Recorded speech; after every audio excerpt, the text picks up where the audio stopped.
New polling ahead of the midterm election shows Democrats are feeling highly motivated to get out and vote later this year, and that could be bad news for Republicans who are hanging on to a slim majority in the House. So let's go to CNN's chief data analyst, Harry Enten. What exactly are these poll numbers telling us, Harry? Yeah, oh my goodness gracious. I can't believe it. The first year of the Trump administration already pretty much done. We got a midterm election coming up in November. And what are the poll results showing us? Well, you know, that generic congressional ballot, right? That's matching up the Democrats versus the Republicans and the choice for Congress. And what do we see? We see the Democrats with an advantage on that generic ballot. Right now, they're ahead by 5 points. And what I think is so interesting is you look at this 5-point advantage, and it's the same exact advantage that Democrats held among registered voters when you went back to Trump's first term in January of 2018 at this point in the cycle. And why is that so notable? Because I don't know if you remember, Pam, but back in 2018, Democrats were looking to pick up the House majority. Republicans held, of course, the House of Representatives, and Democrats were able to net themselves 40 seats in the House come November. Now, I'm not quite sure they're going to be able to net that many seats this time around, but at least according to our CNN polling at this point, the Democrats' lead looks very much the same now as it did back during the 2018 cycle, and that's good news for Democrats. But that's not the only piece of good news in this poll, because, of course, if you know anything about midterm elections, you know that it's about turnout, right? Turnout is lower in a midterm election than it is in a presidential year, and it's all about that motivation to go out there and vote. And this is where I think it gets really interesting for Democrats. So if we break it down by motivation to vote, right? If you look at voters overall, Democrats have that 5-point advantage, which I mentioned. But look at those extremely motivated to turn out and vote. Those who would crawl over those hot coals to go out there and vote. And what do we see? We see the Democrats up by 16 points among those extremely motivated to vote. This makes a lot of sense to me, Pam. Why does it make a lot of sense? Because look at the elections that we had in 2025. We had Virginia governor.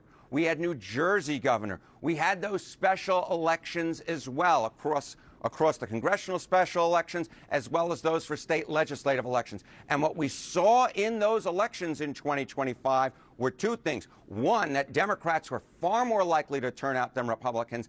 And two, that resulted in Democrats vastly outperforming the 2024 baseline. So I think Democrats look at the voters overall, they say, hey, that's not too bad. But they look at the extremely motivated numbers and they say, ka-ching, because if that holds towards November, they think, hey, we got a pretty gosh darn good chance of winning back that House majority.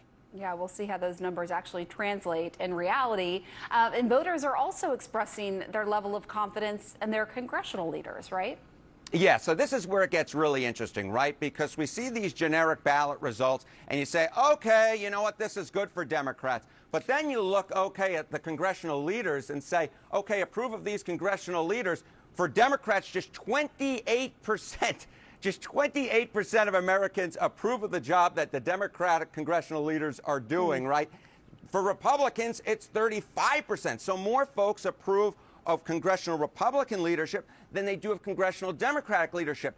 Yet, you see that Democrats are leading on that congressional ballot. You go, that's very interesting. How could that be? Well, there are two reasons for why that is. Number one, Democrats are far less likely to approve of their own leaders than Republicans are. But here is the key nugget. When we're talking about midterm elections, it's about one person really and one person only, and that is the President of the United States. And take a look here. Choice for Congress, if you disapprove of Trump, and 59% of voters in our poll disapprove of Trump. Look at this, 76%, about 3 in 4, in fact, slightly more than 3 in 4, say they're going to vote for the Democrats for Congress, compared to just 8% who say they're going to vote for the Republicans for Congress. So yes, it is absolutely the case that congressional leadership on the Democratic side is not well liked among Democrats compared to what we see historically, and not well liked compared to what we see among Republicans. But the truth is, that may not matter all that much, given that the man who's in charge of the executive branch is Donald John Trump, and right now the vast majority of Americans and voters don't like the job that he's doing. It kind of reminds me of what we saw back during the 2010 cycle, when there were a lot of folks who didn't like what Republican congressional leadership was doing. And guess what, Pam? it didn't matter because voters didn't like the job that Barack Obama was doing back then, and they punished Democrats who lost control of the House in one of the largest waves, in fact, the largest wave of either of our lifetimes. Yep. All right. Harry Enten, thanks for bringing us the latest with those numbers. Always appreciating. Great to see you. So let me start with you, the pollster in the group. Tuesday marks the one-year anniversary of President Trump being in office. A CNN poll out just a couple days ago shows that a majority of Americans, 58%, believe that President Trump's first term in office so far is a failure. How do you interpret a poll like that?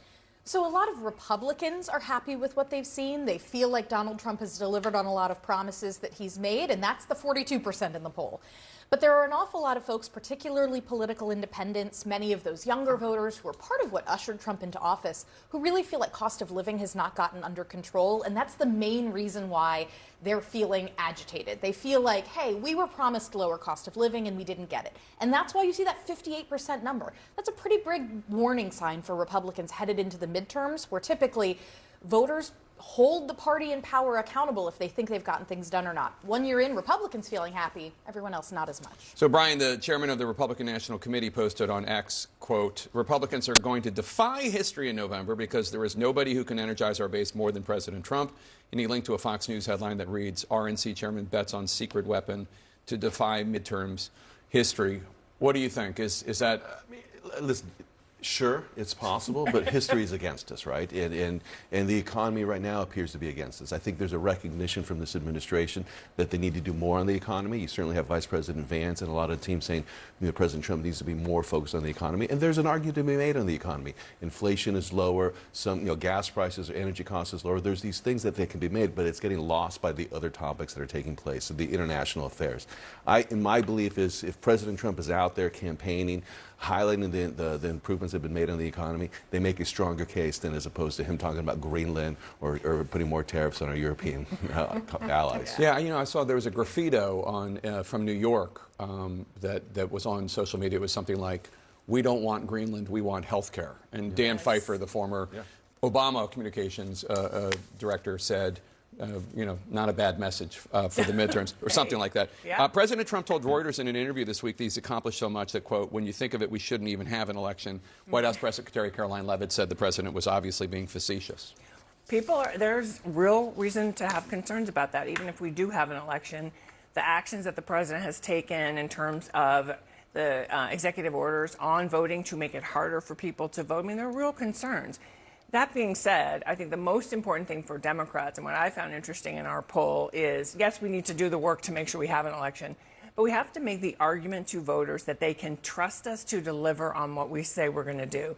What was interesting to me in the poll is people kind of said, we're motivated to vote. Democrats are motivated. They don't think that Trump has delivered. That's an opportunity. He's lost younger voters. But some of them said that they feel like, well, we think we'll bet on Democrats. That's not exactly a mandate for a blue wave.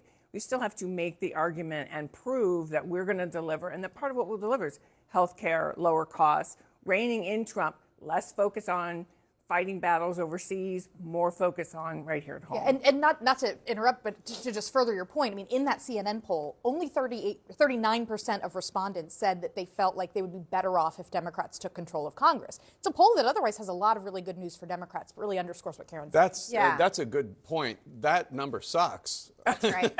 What do Democrats need to do so that more than 38% of the American people, they're the opposition party, they should be riding high right now? Well, so the problem here is that Trump he sees an expansive view of the presidency. He believes that no one can stop him. He even said that only his conscience could potentially stop him. And his morality, which we should all, that's a joke. But the reality is that Congress hasn't served a check. Congress has two responsibilities: to serve a check on the president and the administration, and to pass legislation that actually helps the American people. And what they have seen, Democrats don't have control of everything. So I think voters actually see that, Congress hasn't done anything to stop this administration, and wonder, if Democrats are in power, will they do that? Democrats are in power, will they lower health care costs? And so you're right that Democrats actually have to prove to the American people, but I also believe that I think it's 58% of Americans believe Trump has gone too far, and they want someone to stop him, and that will be Congress's responsibility. But I would add to that, as much as all these things that have taken place, if you look at people who feel the country's moving in the right directions, it's 10 points better than when he took office, right? Biden it was such a low bar for Joe Biden that Trump has improved it by 10 points.